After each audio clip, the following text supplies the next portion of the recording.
Here are 5 ways that LGBTQIA families can protect themselves and their legacies using an estate plan, because you may not even realize you're not fully protected. Tip number 1, make your wishes legally binding. Many LGBTQ+ families face challenges due to lack of legal recognition, especially in areas of the country where policies and laws lag behind. An actionable tip for this: create an estate plan to legally document your wishes. These legally binding documents allow you to do things like specify who inherits your assets, name guardians for your children, designate a healthcare proxy. This is extremely important. We'll talk about it more later. Designate a financial power of attorney. Outline end-of-life medical preferences. Specify whether you want your remains buried, cremated, left to science, and provide any direction on funeral and memorial services. Tip number 2, name each other in your documents. Don't rely on default laws. In many states, if you're unmarried, your partner may actually have no legal standing to inherit your assets, or perhaps more importantly, make medical decisions on your behalf, even if you've been together for decades. People often think that partnership equals they are your default person to make medical decisions, but that's not necessarily true. Some states may not recognize civil unions or domestic partnerships, which can affect default inheritance laws and legal authority. A couple of actionable tips here. It is safest for unmarried couples to create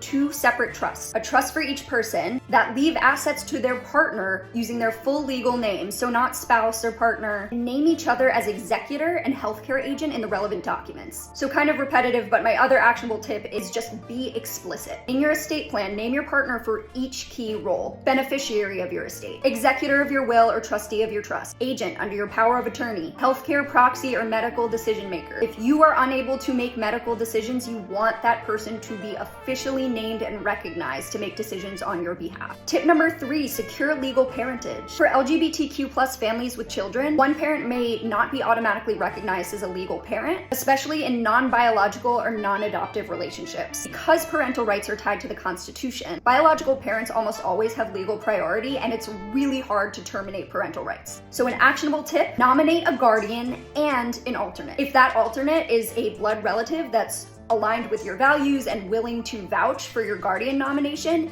even better. There's no guarantee that a judge will ultimately agree with your nomination, but having a person who can vouch, especially a blood relative, that can really strengthen your case. And another tip, if it makes sense for you, is to legally adopt. So you or your partner retains custody if something happens. A parent won't have natural rights unless the child is legally adopted. So if you and your partner adopt a child and then one of you passes, you do have similar rights to a biological parent. Otherwise, biological parents, no matter how unfit or estranged or sometimes abusive, they'll retain priority. Tip number 4, fund your trust to avoid probate court. Probate can be costly, it can be time consuming, and in some states, unfriendly to non-traditional families. So the actionable tip: make a trust, because it will allow you to transfer assets and property privately outside of probate. Maintain control during your lifetime. Ensure assets pass directly to your children's partner or loved ones. And be sure to fund the trust. It functions differently than a will. That means retitling assets like your home in the name of the trust. Digital estate planning platforms like Trust and Will offer guidance and provide support partners that can help with it. And tip number 5, the last one, is review your plan regularly. Life is always evolving. Marriage,